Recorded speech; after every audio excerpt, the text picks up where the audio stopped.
Rob has been a member of our group since November of 2011. So Rob has been a long-time member. He is a very active participant of the Referral Partnership. He gets here early pretty much every week to help us set up. He's at all of our social functions, quite the cook as well, makes our delicious pop, really good stuff. And we're thrilled to have him present today. So Rob, take it away. Okay, so I'm Rob Birt Graphic Design and Illustration. I specialize in illustration, and most of you know the studio that I carry around with me, this nice, wonderful beast that I do a lot of my work on. But today I'm actually going to show you my practical studio, or at least a glimpse into it, let's put it that way. So I'm actually going to go through the process of actually working on some of my own personal artwork. I actually ended up selecting a piece of panel board, and this is prep work for doing that. I've actually sped this up. If I actually sanded this fast, I would have a cool job. That's not just caffeine? No, that's not just caffeine.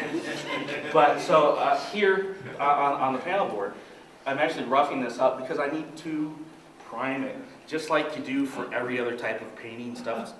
Otherwise, it sucks up the paint, and you don't actually end up finishing it. What was there was gesso, which is what I'm actually using to prime it. I'm putting on this nice thin layer and going over the entire surface. This is my primer, and I'm using a nice little sponge brush to get that out, but it's a very thick material. And I'll end up covering the surface and letting that dry for about 50 minutes to a half an hour. And I'll come back and sand it again to basically smooth that out. And then after that's done, I'll come back and apply another coat. And this keeps on going on, actually. You end up doing this on like paneling like this about 5 or 6 times. And one of the things that's really cool about gesso is that back in the days, it's been used for centuries type of thing. But it was made out of like rabbit's glue and stuff like that, and chalk. Actual little bunny rabbits? Yes, actual little bunny rabbits.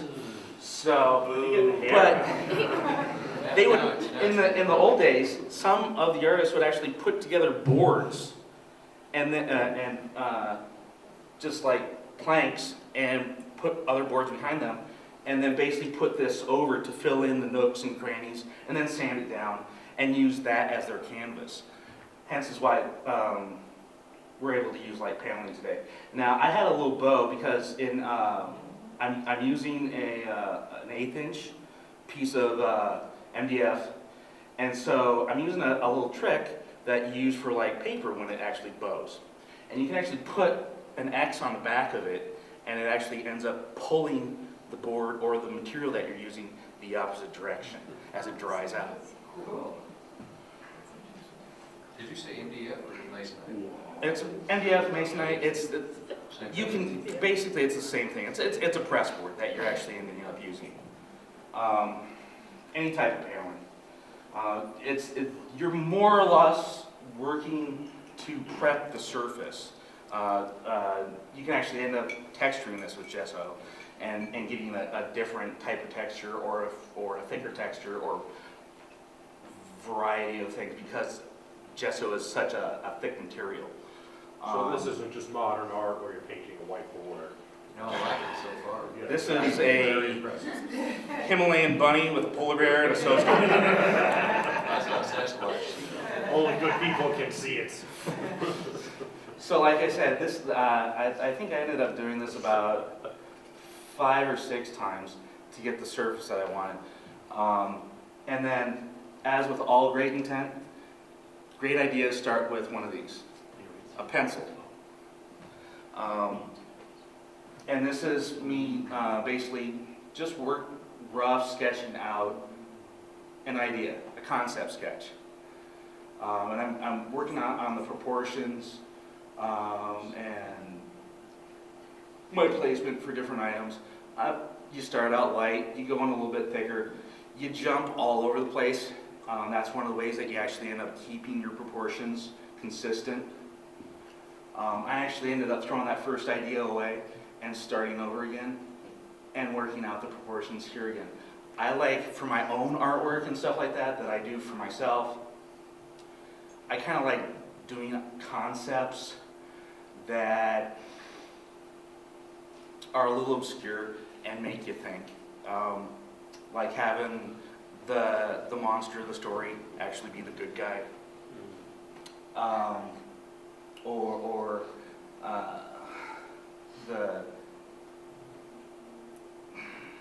yeah, just it's something that goes outside of the norm. But again, I'm coming back in and basically picking out details and highlighting. And again, I'm jumping all over the place to basically keep it all consistent and the right scale. And these ideas will end up changing. And this may not even be what actually ends up getting painted, but it's where I'm starting. It's my base, it's my groundwork, and it's my foundation for what I'll end up working on. Why not canvas? Why not canvas? Yeah. Paper. It's Yeah. you just you're consuming ideas. When you're actually like pushing yourself to do when you're brainstorming, you're actually you can go up as high as like 20 ideas. So you're not wanting to waste something that you can actually end up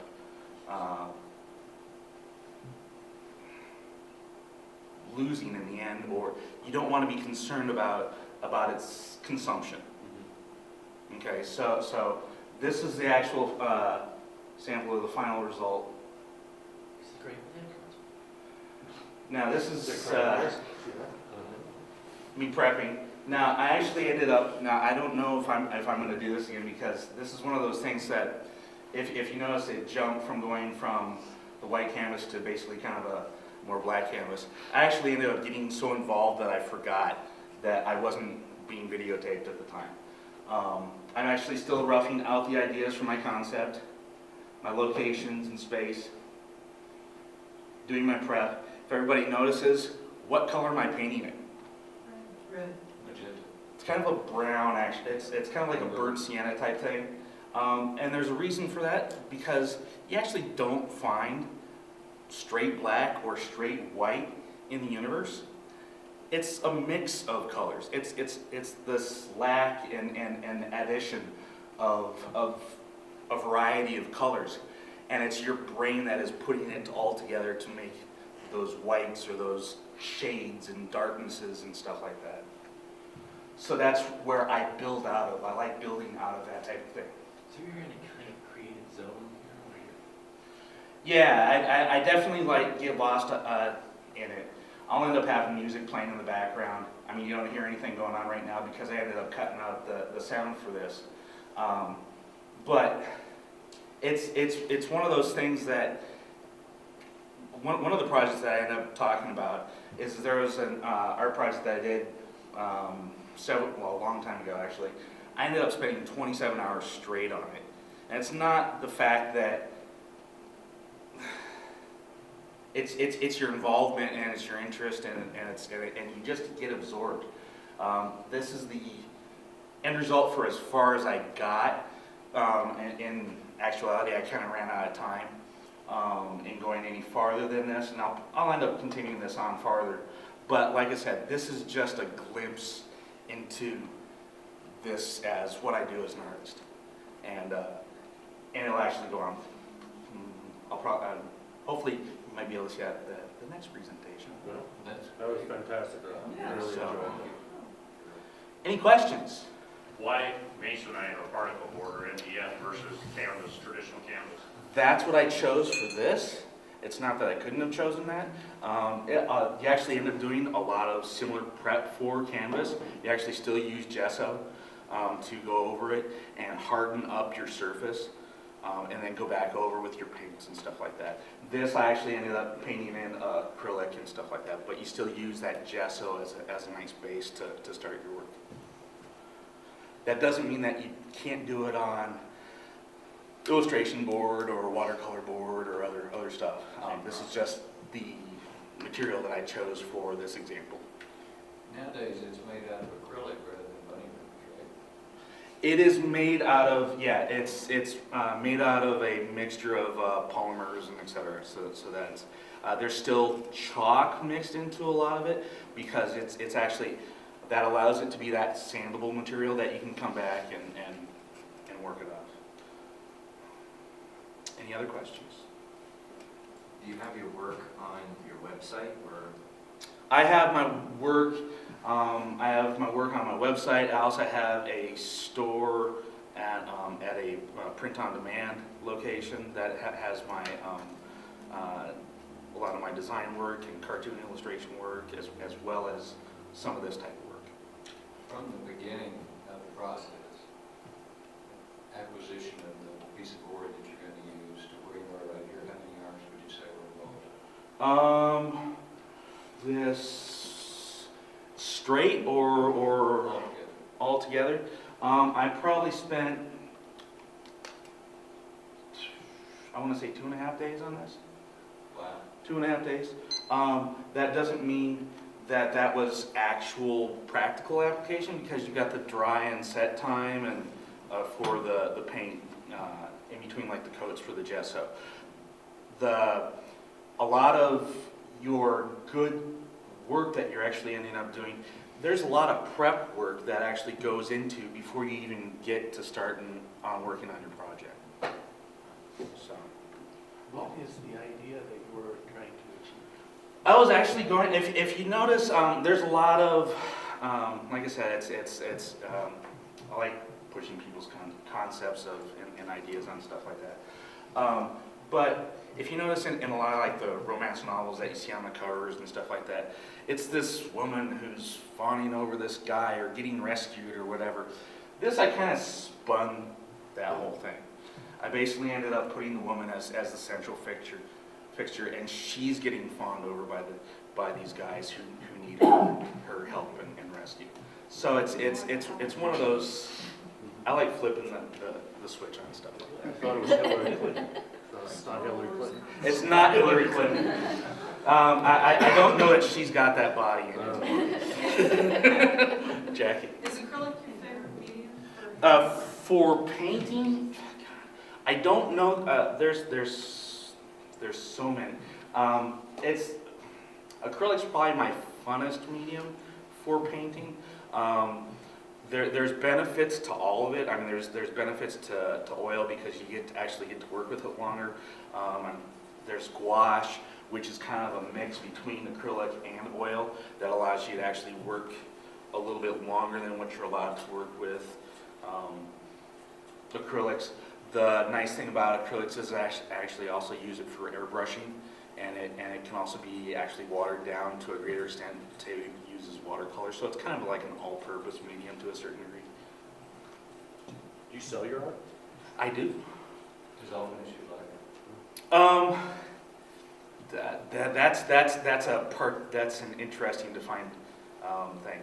I don't sell my art as cheaply as probably most people would like me to, but you're able to buy my prints. No. So you like to hang on to the It's one of those differences. I think that I wish a lot more artists decided to do, and that's to be a professional artist and not to be a starving artist. Because, like you said, you put in the time, and you see artists doing stuff like this, and a lot of artists are actually willing to sell their work for $50 to $100. I can't buy the materials for that to sell it at that amount. And if you're buying it from an artist who's selling it at that price, I'm sorry, but you're ripping them off. And I don't promote that. And I don't promote that with myself. think it's great. When you work with oil, do you find it interferes with your creativity or your thought process, or? I don't find that it works as fast as I want to work with it. Do you find that your head? The ideas, I have 5,000 ideas even before I'm finishing the sentence that I'm even talking about right now. It's Are you talking about fumes? Yeah. Yeah, you're talking about. the fumes. That's why sometimes he does it. So, That's an environmental hazard, and that's that you handle with a well-ventilated system. Yeah. all right, we'll take one more question. So, Rob, how do you fit this into the concept of storytelling? Because as you were making this, things were coming in my head from conception of an idea to the completion of that idea. Can you illustrate that, your work into that, so that people are able to sort of go with you as they're trying to tell the story? Again, when you're defining art versus design, how I describe each is a different thing, and it's about intent. In my artwork, it's an expression of me. When I'm working with people in a design format, I'm designing for an intent to either sell, provide a story for you, or a definition for what you're trying to describe. It's not about me at all. It's about applying my skills to what the individual that I'm working with needs. And so this is one of those things that the ultimate end of the story at the end of expression is whether it's not about necessarily how I tell the story, but it's how well you receive it. And it's going to be received by everybody slightly differently. I have pieces of artwork that some people are, oh my God, this is totally awesome. This is incredible. I enjoy it. It's fun. And I have someone else who comes in and goes, oh my God, that's satanic. I can't believe it. It's god awful. Get it out of here. And I've honestly had that. I've actually had pieces removed from locations because of people's perceptions on where they're bringing their ideas from and what they're carrying into what my work is, as opposed to what I'm necessarily telling. A lot of the times I go, I just made something cool. Well, thank you very much, Rob. Fantastic. Excellent job.